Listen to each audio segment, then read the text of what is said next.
with platforms like Garg, etc.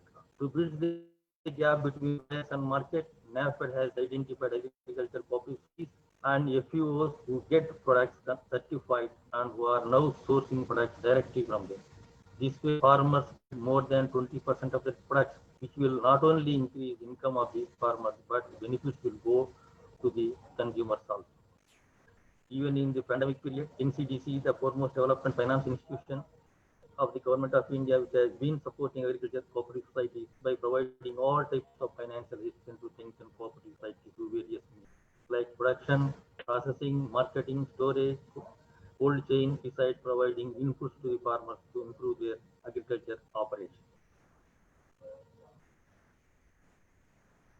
In developing countries like India, the development of agriculture sector is important for a variety of reasons.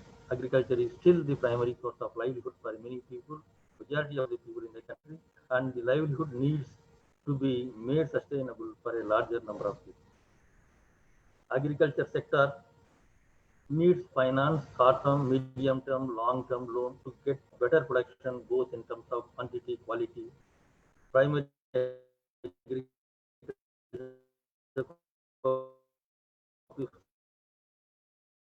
finance for purchasing high-yield varieties of seeds, fertilizers, pesticides, and agriculture implements. These agriculture inputs are made available through cooperative societies, which are functioning at the primary level. Primary agricultural cooperative societies are set up under the Cooperative Act, and rules and their members get the limited finance from these societies. Number of packs as on today is approximately 95,238.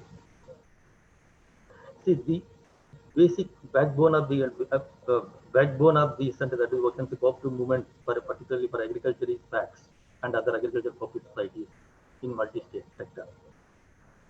Packs normally are providing all the inputs, including the loan, input fertilizers, pesticides, seeds, etc. And also they are supposed to take over the output of the farmers. So in today situation, even though it is expected that all the matter that is output is to be procured by the we can say government agencies or cooperative societies at the MSP level, but in majority of the cases it is not happening. Wherever that is strong, and that is we can say leadership is there, wherever efficiently, and wherever strong cooperatives are working very well, there to private we can say traders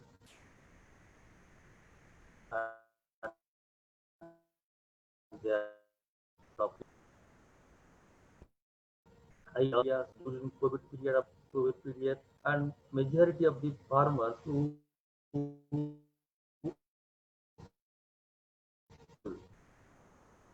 any network connectivity problem, Satyanarayan? Okay, voice is low.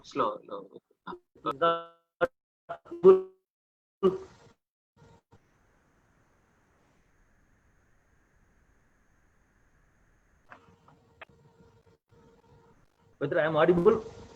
Hello? Audible, yes. Yeah.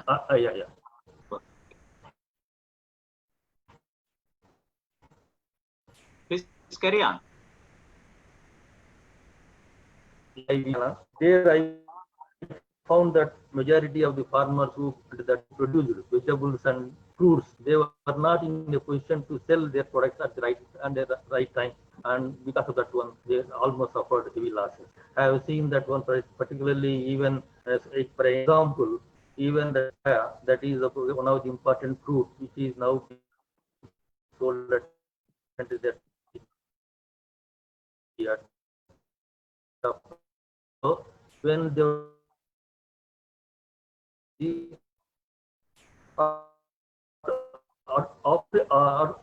almost we can say they are virtually written off their entire crop, and even that is throwing out to in agriculture field, or even that is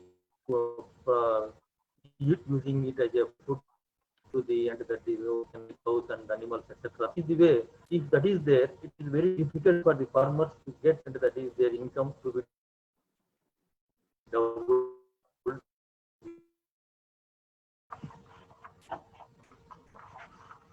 Here, now, these We are not able to hear you. There is some entire audio problem. and also in this there is happening of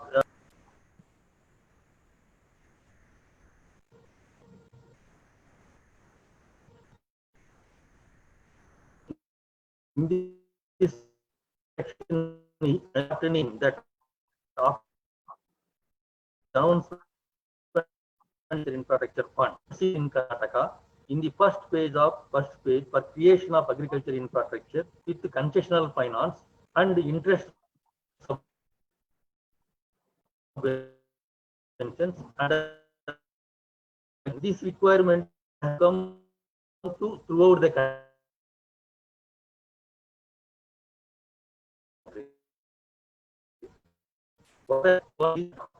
We facts. Dalwai Saab has already explained that one recapitalization of the facts and lower level organizations in cooperative sector are to be strengthened. So in that, I say that these are to be empowered to ensure that both that is providing all the inputs to the farmers at either at we can say organic level, natural farming level, or under fertilizer level, and good item, good seeds, etc. At the same time, without getting wastage of any of the output, these whatever the output produced by the farmers in the particular we can say area. So in each and every place, all facts are not in a position to have their own godown and warehouses, etc. So markets are to be empowered so that markets can acquire the whatever the output productions are there from the farmers through facts. They can procure it and put it so that that can be further processed. Then and there it's process. See what the earlier speaker, Mr. Balwai, explained very clearly. Then processing is also one of the most important things. So for good processing at the very level of we can say either we can say tahsil level or district level, some costing centers are to be created so that whatever input the outputs are coming, which are to be procured and processed and properly later. But by virtue of that one, whatever now that is farmers are facing problem of the vegetables and fruits, they can get away that problem. The government identified approximately 68,000 facts as viable for computation of operations, out of which many, almost more than 20%, have very sound financial credentials. These sound financial credential facts are to be empowered further so that they can take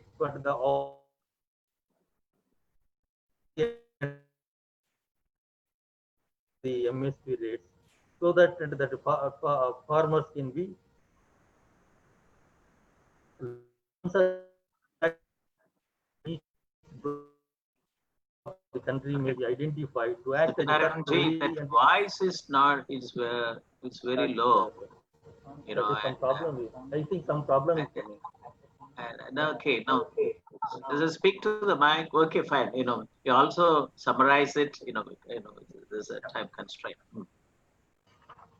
Hello. Could I speak now?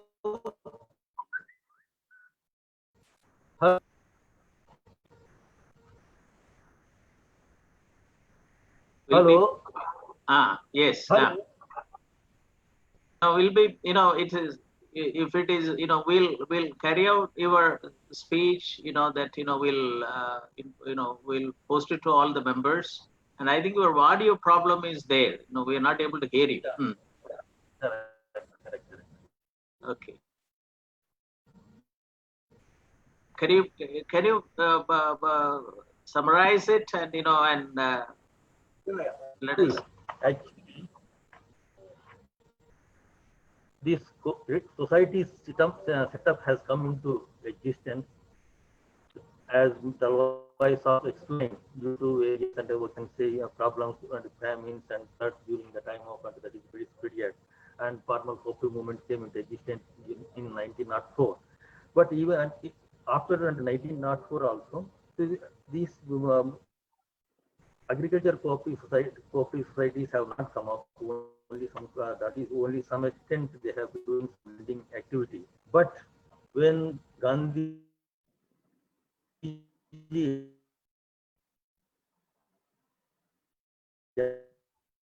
also that is cooperative system for that is another one is education, third one is panchayat raj. So from that time onwards, everybody is identifying that one cooperative movement is only the movement which can serve all the people without and aligning to any ism. For example, in case of the communism, we can some at a particular site of the particular system will be there. We can say the dominance of some selective person, and in case of capitalism, exploitation of some by exploitation of the people by some of the people. So these to avoid these two ism, normally cooperative system is it came into existence. This system is more useful, and now for income we have to identify the sustainable facts where they are doing good activity, and government has to strengthen that facts further so that the activity can be carried forward. And further, if any production which is being collected in a particular block and be kept in the same block, so and that can be redistributed again and through fair price shop, so that transportation cost can be reduced. So to reduce the transportation cost from that is we can say from bringing from agricultural field to the cities, so lot of things can be minimized by and properly and creating a warehouses in particular tahsil under a and the system the Atmanirbhar scheme should enable and NABARD also should strengthen these facts. This is my proposition. Let us be and dedicated enough.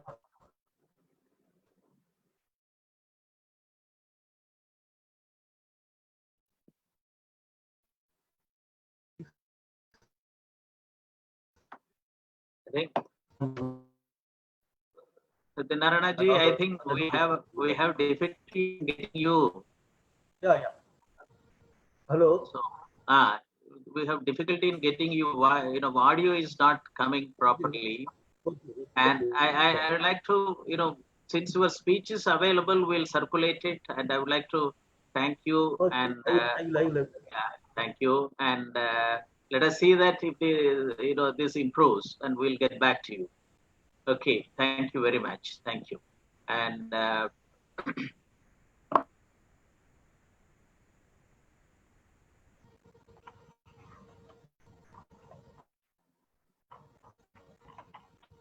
and I think even though Mr. Satyanarayana was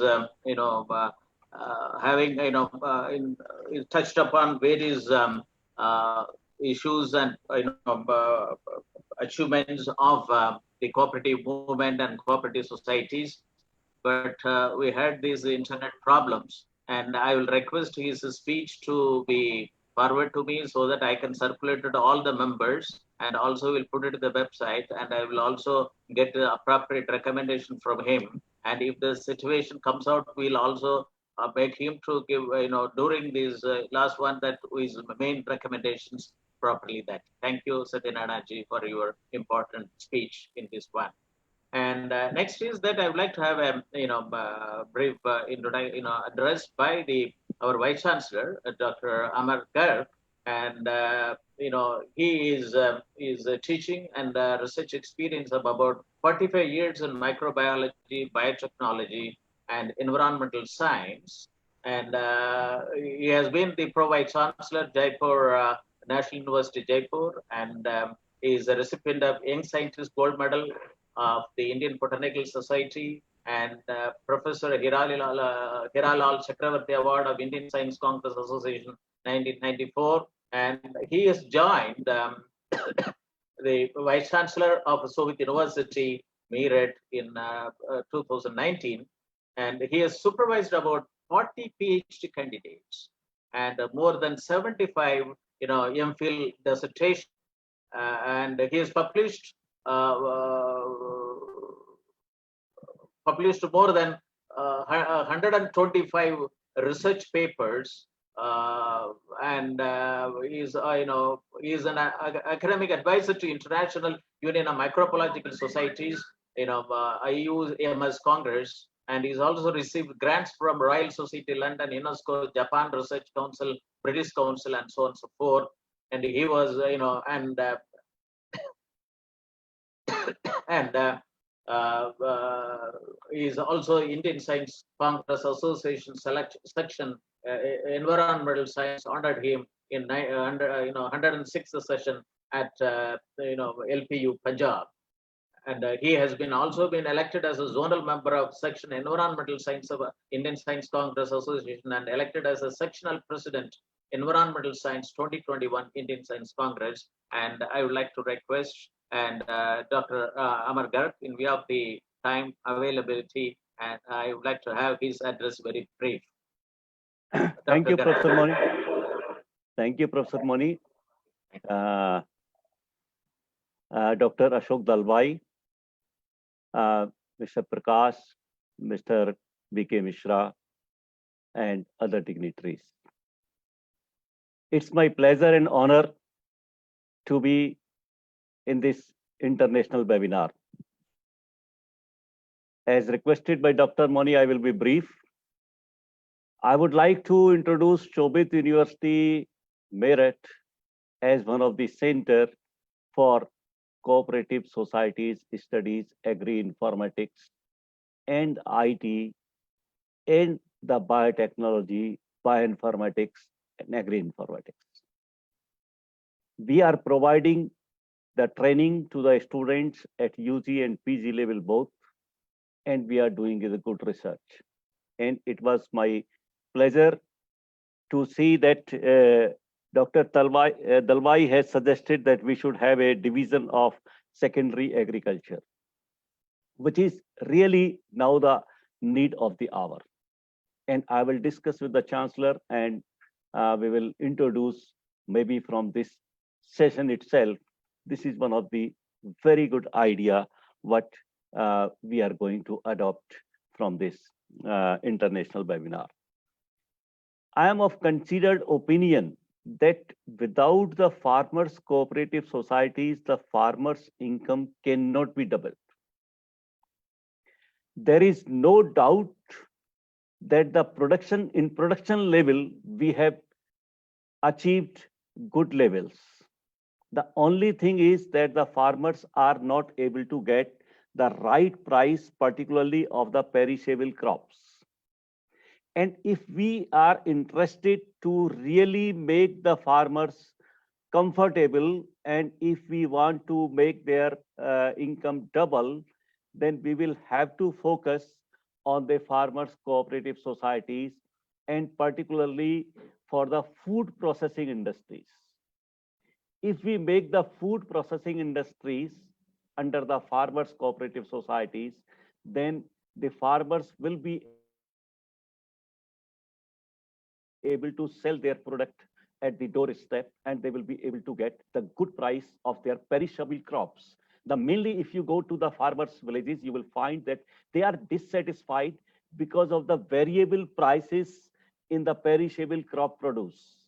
They get the right price for the wheat, right price for the sugarcane, right price for the rice and other commodities. But they are very much disturbed that at many times the tomato is sold at 2 rupees kg and potato is 5 rupees kg, and in the off season it goes to 30 rupees, 40 rupees kg. So these middlemen, they are earning a lot of money, and the answer for this is only the farmers' cooperative societies. And farmers' cooperative societies, we should concentrate and focus in the food processing units, and the government should train the educate number of people at the village level, so that they can be betterly trained for the production. And then the marketing, food supply chain Mr. Iyengar has already given a good description of all these things. So so I would like to concentrate that the students or the the workers, the farmers, they should be trained in the IT, in the computer basic training at the village level, and they should be trained for the food processing and post-harvest management and the transport and the blockchain transfer. So if we concentrate and focus on such small issues, and if we train the farmers cooperative societies in a professional manner, and we guide them from time to time, and we give them some funding and support from at the government level, and if we concentrate on the quality products, and the quality products, the export oriented, unless we are export oriented quality products, then we cannot double the farmers income. And for doubling the farmer income, our focus should be on increasing the price of the farmers produce. And for increasing the price of the farmers produce, as I have been advocating several times, that still the agricultural produce is still at a very cheap rate if we compare to the international market, or if even we compare to the national market in comparison to the other commodities, then still our kitchen budget is not more than 10,000 rupees for a person who is earning a salary of more than 1 lakh rupees. So we should increase the price, and we should fix the minimum support price at least for the perishable food products. Suppose the tomato, we should fix the price that it will be minimum support price is 20 rupees a kg, not less than this. There should be some fixation of the prices. The middle and the higher income group can well support it, but the poor people, they should be supported through the social welfare schemes, so that at the same time there is no burden on the poor people, and they can also get the good quality of the food. So if we have to enter into the organic market, organic farming, then this organic farming without the cooperative farming or cooperative society it cannot go. Because in a village, the only one or the two farmers cannot do the organic farming. It has to be on a large scale. The entire village has to be adopted, and the nearby village have to be adopted. They are required to be ensured the minimum price, and they are required to be trained for this organic farming system and the quality products. Because now, as per the estimate after COVID-19, the situation is that 80% of the population is not going to become based on the plant-based diet. The plant-based diet is going to be one of the very important part of the nutrition, and therefore the organic farming is going to play a big role. And organic farming with the farmers cooperative society will be the only alternative. So the diversification of the resources, diversification of the various things, and along with that the quality of the products, the production, if we will focus more on the increase of the production, then I think that we will lose our purpose. Production will be more, demand will be less, and then the price of the commodities will be less, and the farmer will be on the loss. So we should focus on the quality products, and we should focus on the export-oriented agriculture economy. We should focus on a well-defined product. That is, we should ask a particular village that, okay, you will produce the potato, you will produce the tomato, you will produce this product, you will produce this product. So the farmer or the farming cooperative society is required to be directed to make the production as per the requirement and as per the demand of the international market and the national market. And then only this will be successful. Now, one thing is that now IT will play a great role. Because of the IT, we can communicate faster, we can disseminate the knowledge faster, we can connect the various societies, various farmers cooperative societies very easily, and on a national platform, we can create a big role. So we can start from the small tehsil, and then we can go to the district, and then we can go to the state. And so in a phased manner, we will have to start these farmers cooperative societies in a good manner, in a practical manner. And now this climate change is going to make a big role in the agriculture.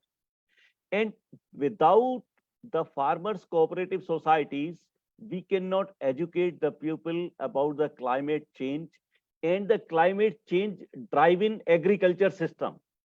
Because due to the change in the climate, the agriculture crops, they are going to change. The varieties are going to change. The pattern of the cropping is going to change. And therefore, they should be properly trained, they should be properly educated, and the agricultural universities and agricultural colleges should be asked and should be given the role of the development of the farmers cooperative societies, and they should be asked to train, and they should be asked to interact more. And the innovation, as our Honorable Chancellor has emphasized, and all are my predecessors have, the innovation at present now, the chemical use of the chemicals in the agriculture is very devastating. It is very dangerous. Being a microbiologist, I can say that the microbial diversity is being lost and the entire system is going to be lost.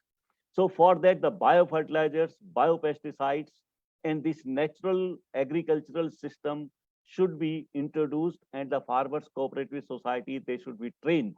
So the training of the cooperative societies is one of the very important things about the natural process and the biopreservatives.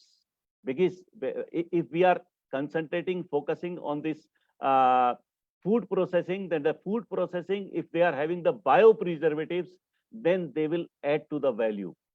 So the value added, that is the quality of the product, preservation, and this will aid the farmer societies. With this, I close my presentation, and I give the thanks to the organizers, and I assure the Chancellor, Honorable Chancellor of the university, and the participants and the other members, that the Shobhit University is committed for the quality education, and we are already running the cooperative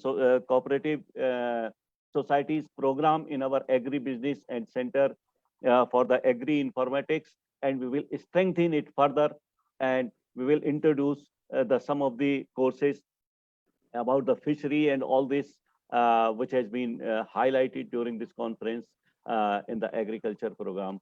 Thank you very much. Thanks for the organization of such a nice webinar. Thank you. Thank you, Professor Moni.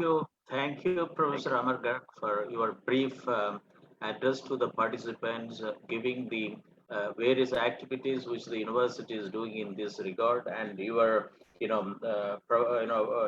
advocacy on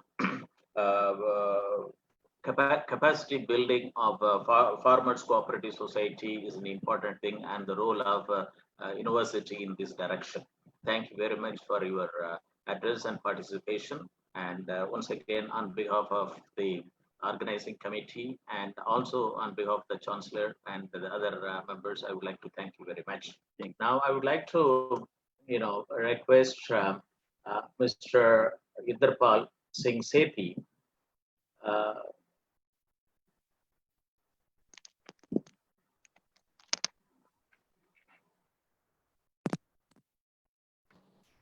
Mr. Inderpal Singh Sethi is the Deputy Director General in National Informatics Center, Ministry of Electronics and Information Technology, Govt of India. And he has, I know him for the last, more than 25 years. He has worked with me, and he has got masters in computer applications from Thapar Institute of Engineering and Technology, Patiala, 1985, and the related to this today's present webinar's theme, he is one of the core member in National Informatics Center in building up core banking solution for primary agriculture cooperative societies. And he has operationalized in many states. And I requested him to give a brief overview of his, his software product in which he was involved from the designing and developing stage. And Mr. Inderpal Singh Sethi, in view of the time availability now, and you give a brief overview on the core banking solution software which National Informatics Center has built it within 10 minutes time. Mr. Sethi. Thank you, Professor Muni and fellow panelists for giving me the opportunity to talk on the very important topic, that is doubling the farmer income by 2022. So I will be talking on the automation of primary agriculture credit society, which are lifeline of the country and where farmers and villagers are member of the society. So if you go to a village, you will typically see that the farmers, how they are in the field and how they are working.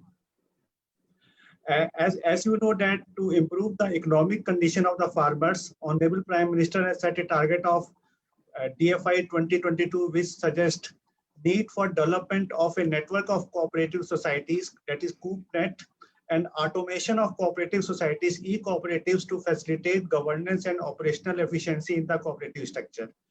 Digitization of farming system is emerging as a very important, progressive and positive step toward achieving sustainable agricultural productivity and minimizing farmers' distress. So to establish digitized access to agriculture credit and financial services, logistic and warehousing is one of the recommendations of the DFI which need urgent consideration in the farming sector. So NIC has developed a core banking solution for cooperative structure and implemented in some of the states. NIC is the premium organization of Government of India, providing IT and e-governance support right from His Excellency President of India, Honorable Prime Minister, to all central government, ministry department, state government, and 700 plus districts.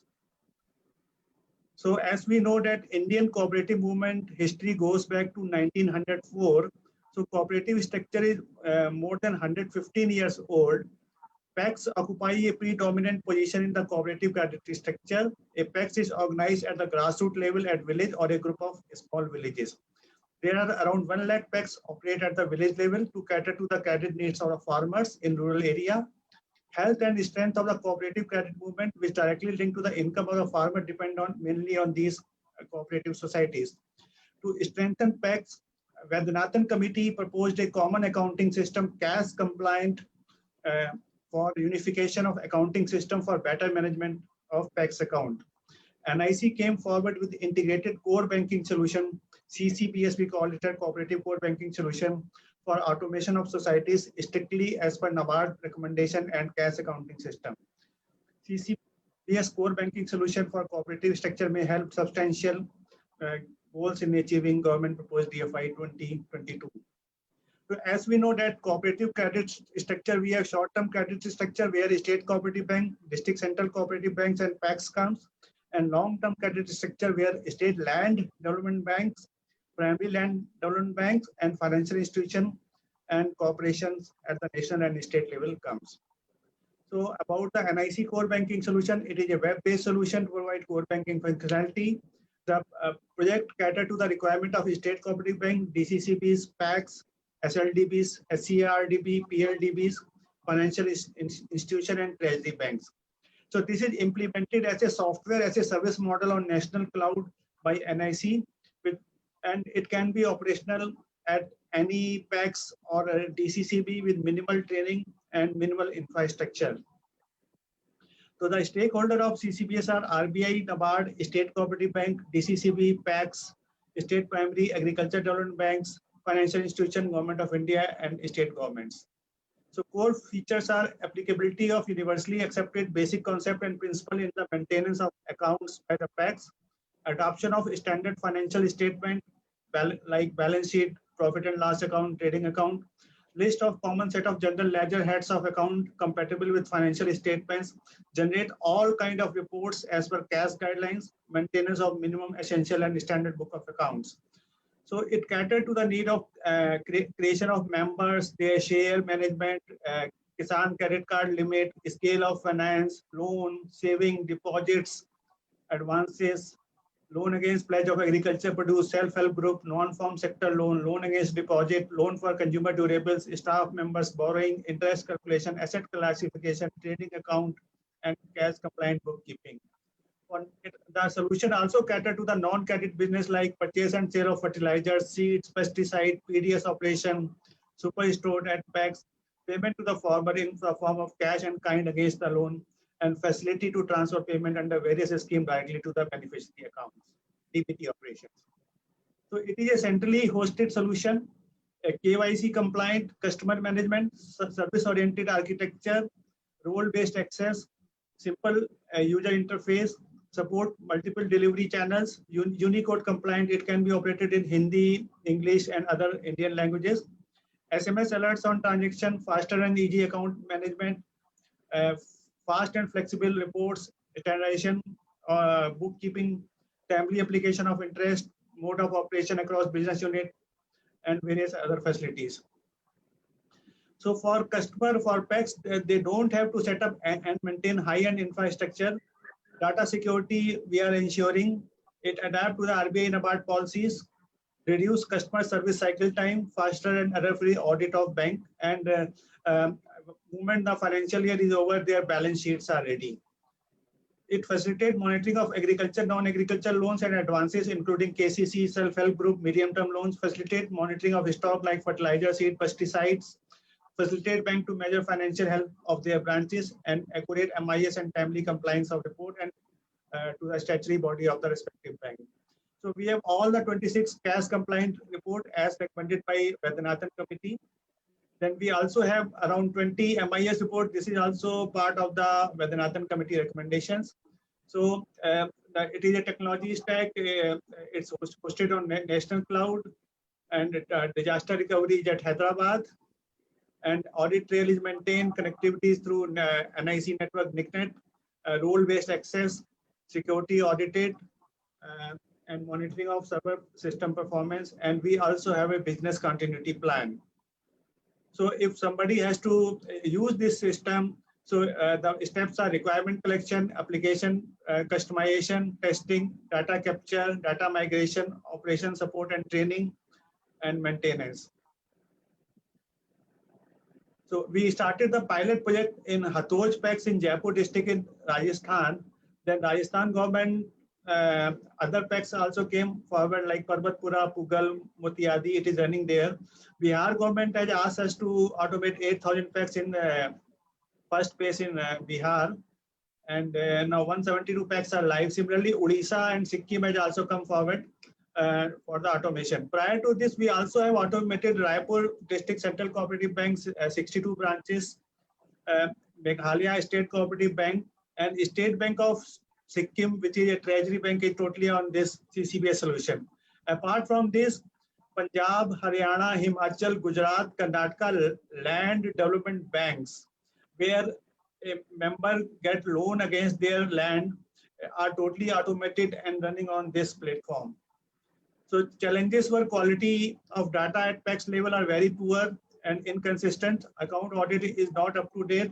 Most of the PACS are not following basic accounting system. Notable diversity in their business activity, limited working hand at PACS level, because we only have one secretary at the PACS, which is either 10th or 12th pass. Infrastructure at PACS was an issue, and initially there was mindset, lack of interest and participation in capacity building.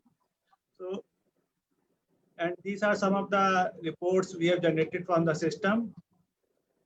So thank you very much, and hope that more and more PACS will come forward for automation of their operations. Thank you. Thank you, Mr. Inderpal Singh Sethi, for your brief presentation of the core banking solution as developed by the National Informatics Center and its operationalization. And as I have, both of us has worked together, and I felt I felt that I should, invite you to such international, such webinar to project the good work done by you and your team. Thank you very much, and convey my regards to all of your colleagues in National Informatics Center. Thank you very much. Now, I would like to request Mr. Prakash. Thank you very much for your higher level of patience. And when you joined, when we were introducing members, I was not able to see you, so I was not able to introduce you. I'm so apologize for that one. And afterwards, I saw that you have joined, and I appreciate, and we also thank Government of Kerala for nominating you to participate in the international webinar. Mr. Prakash, the Deputy Director, Extension, Directorate of Dairy Development, Government of Kerala, Thiruvananthapuram. He held a position such as Deputy Director, Extension, Extension Faculty of Kerala Institute of Local Administration, former Chief Executive Officer of Brahmagiri Development Society, Wayanad, and former member of State Level Technical Committee under People's Campaign Program. And he is the man who was totally involved in, the development of software in the dairy sector. And he also, started a consortium of dairy cooperative societies, namely Dairy Software Development Society, in order to organize dairy software for the societies with the support of Dairy Department and National Informatics Center, Kerala State. The main motto is the total solution of the dairy sector, which was established in 2000 and 2001. Organized 11 agro industries in Kerala, mainly dairy, animal husbandry, and agriculture sector, played a key role from the startup of Brahmagiri Development Society, which has one of the best slaughtering units in India.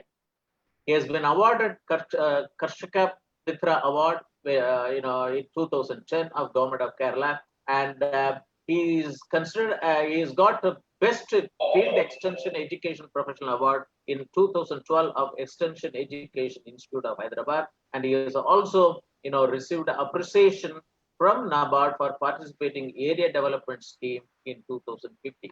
Mr. Prakash, I would like to invite you to have a brief presentation on what you have developed in the state of Kerala, and in view of the time, availability, please be brief. Thank you. Thank you, sir. And respected dignitaries, I would like to mention that dairying is one of the best options to assure the income and employment for the rural families during the post-COVID pandemic situation. Through proper governance, we can assure profitability, technology, social status, and sustainability of farmers. Dairy has its own uniqueness. There are tremendous scope for development during the post-COVID situation. In Kerala, we are successfully implementing the special schemes to survey the dairy farmers, including the issue of Kisan credit cards. So far, we have already submitted the application of 1,20,000 farmers application within 2 months. So we have control rooms at state level and district level. So we can see that dairying is the best option for the assuring the livelihood support for the farmers. So we can see that the progress of milk production is steady in India, and in Kerala also we can see that this steady production even after the calamity for last 2 years and even in COVID pandemic situation. So the Indian dairy sector is the strongest in the world. The another model is the best and the world famous in India, and there are 1,77,000 primary dairy cooperatives and 163 lakh dairy families scattered all over India. The doubling of farmers' income can be attained through the systematic approach and integration. We can see that reducing the cost of production, increasing the milk production, utilization of subsidiary income, integration with the other agriculture, fisheries, animal husbandry, etc., value addition, specialized dairy farming, and mechanization, automation, we can attain even triple. So see the possibility of integration with dairy sector. So we can see that by integrating with agriculture and allied sector, we can increase the income of farmers even more than 3 times. So there is possibility of assistance from various sources. As we know, the cooperatives have its own credit as well as this ethics and social values. So then compared to the corporate and cooperative, so this is, we can say that the cooperatives are the best model for the development, especially this ordinary farming community. In Kerala, fortunately, we have initiated the computerization of dairy cooperatives during 1999 and initiated by me personally. And after that, we have formed a consortium in 2000. And then we have developed so much and improved the computerization along the mobile apps, and then so many applications which we have developed in the sector. You can see that within 2 years or 3 years, we will release one application. So as you know, the advantages of everybody knows it, this e-governance. So this is our concept of dairy, digital dairy, so that the farmers are the core area, and they can be linked with the institutions, cooperatives, and local self-government and other stakeholders. So this is our IT policy. Always it is farmer-centric, and then we are mainly our software is open source based, and our we are working with the grassroots level, and we know there are so many challenges for implementing, because the end user is the dairy farmer. And there are so many tools of ICT which we can be used in. And then we have implemented the schemes, the projects of computerization of dairy cooperatives, and around 8 mobile apps, including this. Recently, we have introduced this marketing app, mobile app for the dairy farm as well as dairy cooperatives, and then consumers also. And then we have so many linkages with the this animal husbandry, agriculture, then audit department and local self-government, and then other sectors like banking also. So always farmer asks this question about my dairy farm, about my fodder crop, about my product, and about my family. So the ICT should solve or support this question. And then we are using the current technology, which is possible to integrate for the well-being of the farmers, dairy cooperatives, as well as the consumers also. So we have developed, we are having the database of 3,89,000 dairy farmers. And then we are doing so many, activities among them for the upliftment, for the income and this employment generation. And then, we have developed and come into the field because of so many reasons. We can see the transformation of the primitive, procurement towards the modern procurement. The quality also, it was hazardous and then time taking to very speedy and accurate things. We are already 70% of the milk cooperatives in Kerala is transformed into paper to paperless model. And we see the technologies we have, so many technologies we have, we are using, and we have already developed so many programs. And then we are having our own system of automation, and the most of the major equipment we can link, there is no monopoly in that. And then even the farmer is getting entire information by auto generation. And then we are getting almost all the information to the farmers through SMS response. And we are having the touchscreen care for getting the technologies as well as all the information required by the farmer at dairy cooperative level.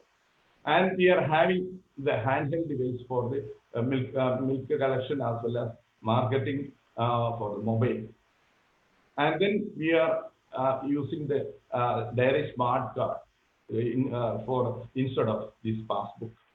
And then we are having our own video conference system, which was a unique video conference system, which was implemented in Wayanad district.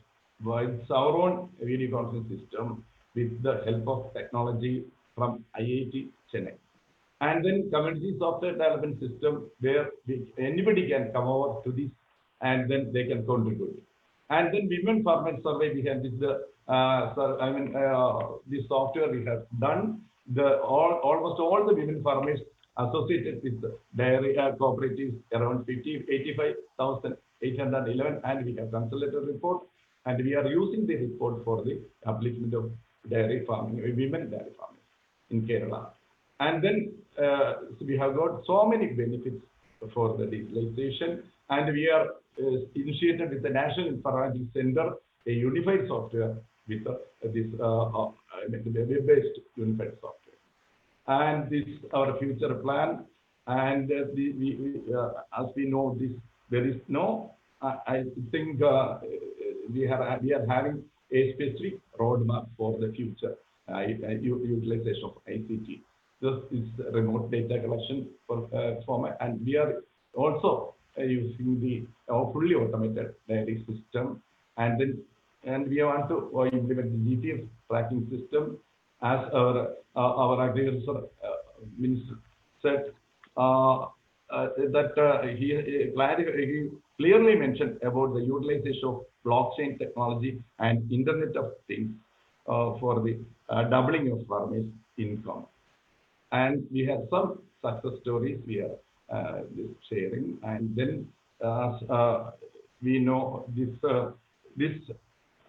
is the period of the survival of the fittest, and we are trying to develop our farmers, dairy farmers especially, for their ensuring the livelihood and income with the profitable dairy farming. Thank you very much. Thank you very much, Mr. Prakash. Can you come out from your presentation? Hello? Sir. Mr. Prakash? Sir. Okay. Thank you very much for your excellent presentation. And I'm very happy that the work both you and Mr. Simon, District Informatics Officer in Wayanad District. And it seems that when I visited Wayanad District in 2002 or 2003, and I think you are there? Yes, sir. You're there. And when I had a discussion with the District Collector, Dr. Subaya, and I told them that Mr. Simon and Mr. Prakash seems to, there are very people Wayanad is called the district, it is a dairy district. Why can't we have some project? I gave the name as Dairy Net.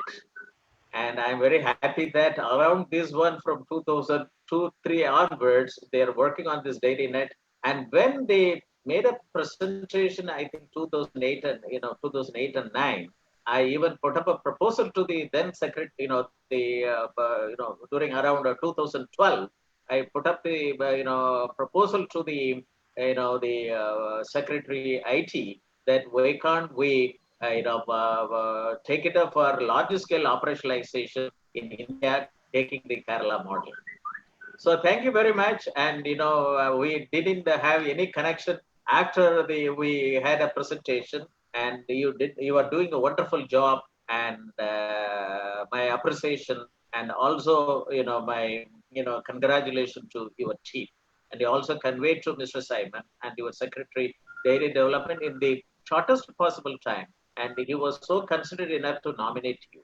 I talked, we sent a request only on last Friday, and today you are here. That shows your interest and so on and so forth. And it is a potential work which you have done it in the state of Kerala, which can go for national level replication. And I'm also very happy that the VIPs who gave presidential address and the keynote address, which will never happen in many of the conferences, but they are there from the beginning to now to listen to all of the presentation. That shows the importance of the conference and also the theme of the conference and the policy for which they have vetted to. Thank you, Mr. Prakash. Convey my congratulations and my regards to your team. So thank you very much. And now I'm very happy that except there was a problem in communications, internet problem with when Mr. Satyanarayana, the chief executive of NCUI, making a presentation, but we'll circulate his speech to all the participants. We'll also include in the proceedings of this webinar. And now I will request Professor, there was two queries addressed to Dr. Ashok Dalwai, and he has already replied, to the, concerned person. That shows that, the digital governance is there, and he is deploying even during these, webinar. And, I'm very happy that many of the, chat box, they're all saying that this is very timely, conducted by the Shobhit University, important topic, and we are having a complete national and international scenario of what India can lead to with respect to the, role of, agriculture cooperative societies and, e-governance program. I will request Professor Vishal Bishnai to give a proposal vote of thanks. And before that, I would like to take 1 minute to introduce him to the audience and the panelists.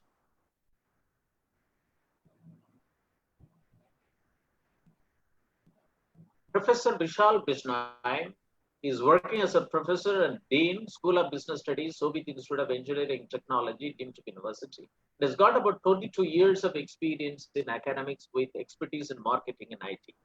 He has published 3 books with, Lampard Academic Publication, Germany. He has guided about 5 MPhils and 11 PhD students of reputed universities. He has published, presented, about 50 papers in the international, national journal seminars and conferences. Professor Vishal, and I would request you to propose a word of thanks to all our eminent panelists. Thank you, sir. First of all, I am thankful to the Center of Agriculture, Informatics and E-Governance Research Studies of Shobhit Deemed University to give me the opportunity to propose the vote of thanks of webinar on a topic of great importance, that is post-COVID-19 doubling farmers' income by 2022 role of agriculture, cooperative society, and e-governance. Today's webinar deliberated the role of cooperatives in doubling farmers' income is of significant importance, and the e-governance can act as the key to success for a cooperative with its robust engagement in value chain with a planned, accounted, and well-oiled execution. First of all, I would like to propose heartily vote of thanks to our patron, the Honorable Chancellor of the Shobhit University, Shri Shekhar Vijendra sir, for gracing today's webinar and delivering the inaugural address. He encouraged the budding entrepreneurs for innovation and active participation. He also stressed on the need of cooperation among cooperatives. He gave the mantra of AIOU and explained it very nicely. He also insisted upon the allied activities including beekeeping, piggery, dairy development, etc. for the doubling the farmers' income within a stipulated time. Thank you, sir, for a very informative and thought-provoking address. I am sure that all the participants have been benefited by your words of wisdom and will be utilizing this knowledge within their organization in this tough time of COVID pandemic. We are in debt to Mr. Balasubramaniam Iyer, Regional Director, International Cooperative Alliance, who spared time from his busy schedule and delivered a very informative session from USA. He appraised the participants about the ICA, which was established in 1895 and has presence in 110 countries with over 1 billion individual members. He also explained the 2030 Agenda of Sustainable Development Goals. He mentioned that the diversified sources of income in rural India can attract the young managers in getting associated with allied agriculture activities. He further explained the Sanchoku business model and gave a wonderful examples to explain the concepts. Thank you, sir, for your words. We would also express our gratitude to the second distinguished speaker, His Excellency Dr. Manoj Nardeosingh, Secretary General, African Asian Rural Development Organization, New Delhi, for his keynote address.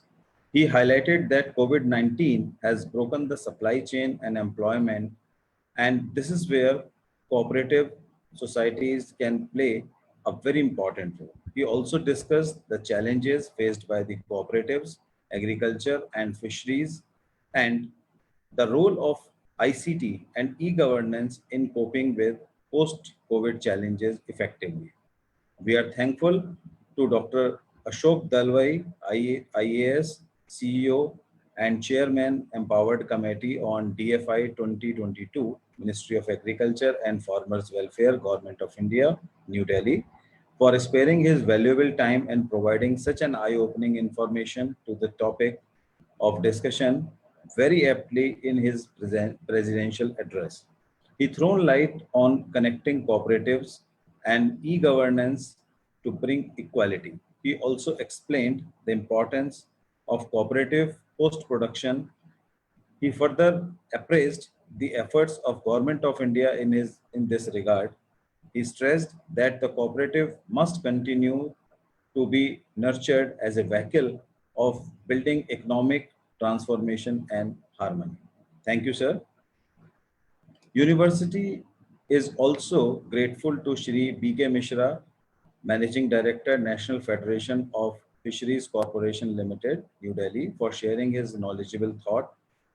In his special address, he emphasized on fisheries cooperative movement in India with 8 lakh plus cooperatives in India. He also appraised about the need and challenges of fisheries. He further deliberated the need of development of retail chain network for fisheries development. Thank you, sir. We express our gratitude to Shri Satyanarayan Ji, Chief Executive, National Cooperative Union of India, New Delhi, for his very special address. He very aptly explained the importance of cooperatives in doubling farmer income with self-explanatory examples of Amul, IFCO, etc. Thank you, sir. We are indeed thankful to Professor Dr. Amar P. Garg, sir, the Honorable Vice Chancellor, Shobhit Institute of Engineering and Technology, a NAC accredited deemed to be University Meerut, for delivering a special lecture on the title. He emphasized on the need of managing post-harvesting facilities, food processing and food supply chain management technology based in a professional way. He also stressed on the production of export quality product with increased price to farmer. His great word of wisdom will be a guiding force in achieving the late goal of doubling the farmer's income. He also assured that the university will be starting the skill development courses in the courses of great relevance in this area. Thank you, sir. We also thank Shri Indrapal Singh, Deputy Director General, National Informatics Center, Ministry of Electronics and IT, Government of India, New Delhi, for his glorified presence and his very informative session. He vividly elaborated primary agriculture credit society and the architecture of CCBS software and its various applications in detail. I am sure his special address will indeed help in collaborating the technology seamlessly so as to double the farmer's income. We also express our gratitude to Shri M. Prakash, Deputy Director, Directorate of Dairy Development, Government of Kerala. He deliberated his address on importance of dairy sector in post-COVID era. He also explained the strengths and opportunities in the dairy sector for the farmers for doubling their income. He also insisted on effective use of information technology. We are thankful to Mr. M. Prakash for delivering a very illuminating and thought-provoking session. We are in debt of all our distinguished speakers for sparing their valuable time from their busy schedule and imparting excellent knowledge on their topic and making this webinar very informative and meaningful. I would also like to thank respected Professor M. Moni sir, Professor Emeritus and Chairman CAIRS, Shobhit University, for being the guiding force behind the webinar and providing an opportunity to learn from such distinguished speakers to all participants. Last but not the least, I thank all the participants for sparing time from their busy schedule and showing their interest in webinar. I once again thank to everyone for making the webinar successful. Thank you, sir.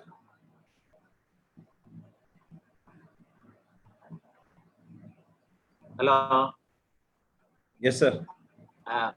Mr. Bishnoi, you also would like to thank Mr. Akhilesh Singh and his team for definitely, sir. doing this Definitely, wonderful job of definitely. organizing this. Yes. I'm thankful for Akhilesh ji and his team for providing the IT infrastructure and logistics for making this webinar possible and successful. Thank you, everybody.